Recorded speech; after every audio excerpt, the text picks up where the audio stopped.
कहा जाता है कि हर युग में एक ऐसी शक्ति जन्म लेती है जिसे न देखा जा सकता है और न ही पूरी तरह समझा जा सकता है। लोग उसे जादू कहते हैं, लेकिन वास्तव में वह शक्ति इंसान की नीयत, साहस और बलिदान की परीक्षा होती है।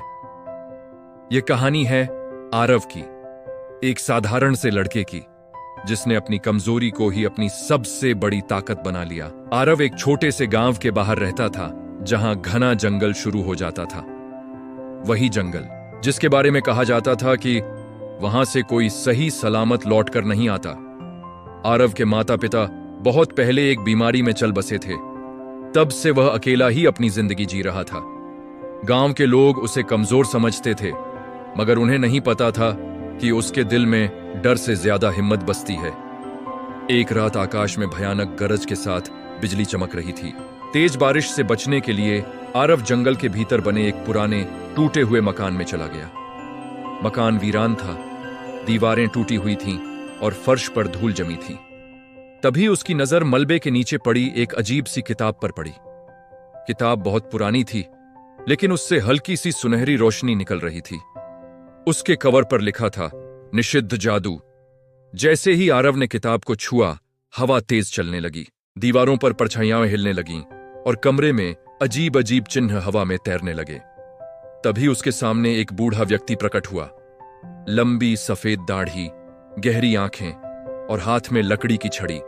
यह थे गुरु तेज, इस दुनिया के आखिरी ज्ञानी जादूगर। गुरु तेज ने गंभीर स्वर में कहा, बेटा, यह किताब साधारण नहीं है। इसमें ऐसी शक्ति है जो दुनिया को बचा भी सकती है और मिटा भी सकती है।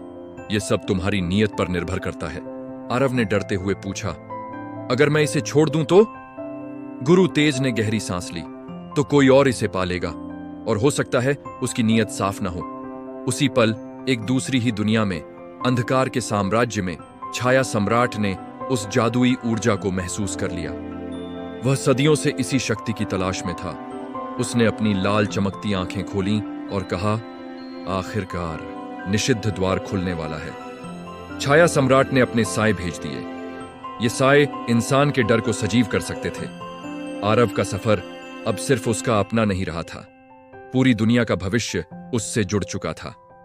गुरु तेज ने आरव को बताया कि उसे 3 परीक्षाओं से गुजरना होगा, डर, सत्य और बलिदान।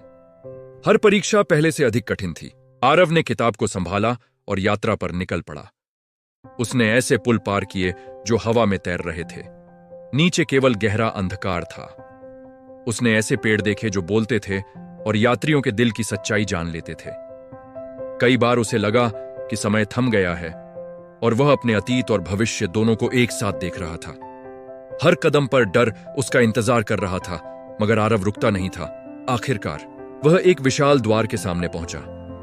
द्वार रोशनी से बना था और उस पर प्राचीन चिन्ह चमक रहे थे। एक गूंजती हुई आवाज आई, तुम शक्ति क्यों चाहते हो? आरव बोला, दुनिया की रक्षा के लिए, खुद के लिए नहीं। सच क्या है? सच वह है जो दिल सही माने, चाहे रास्ता कितना ही कठिन क्यों ना हो। बलिदान किसके लिए दोगे? आरव ने शांत स्वर में कहा, अगर जरूरत पड़ी तो खुद को भी, सबके लिए। द्वार खुल गया, लेकिन तभी छाया सम्राट वहां आ पहुंचा। प्रकाश और अंधकार के बीच भयानक युद्ध छिड़ गया। आकाश फटने लगा, धरती कांपने लगी। छाया सम्राट ने पूरी शक्ति लगा दी, मगर आरव की नीयत उससे कहीं ज्यादा मजबूत थी। आखिरकार प्रकाश ने अंधकार को पराजित कर दिया। छाया सम्राट नष्ट हो गया और दुनिया में शांति लौट आई। निषिद्ध जादू समाप्त नहीं हुआ, बल्कि सुरक्षित हो गया, क्योंकि अब उसे संभालने वाला दिल सच्चा था। गुरु तेज मुस्कुराए और बोले, आज तुमने साबित कर दिया कि असली जादू शक्ति में नहीं, बल्कि नीयत में होता है। आरव अब वही साधारण लड़का नहीं रहा था। वह इस दुनिया का रक्षक बन चुका था। जंगल फिर से हरा भरा हो गया, आसमान साफ हो गया और लोगों ने सीख लिया कि सच्ची शक्ति हमेशा साहस, सत्य और बलिदान से जन्म लेती है।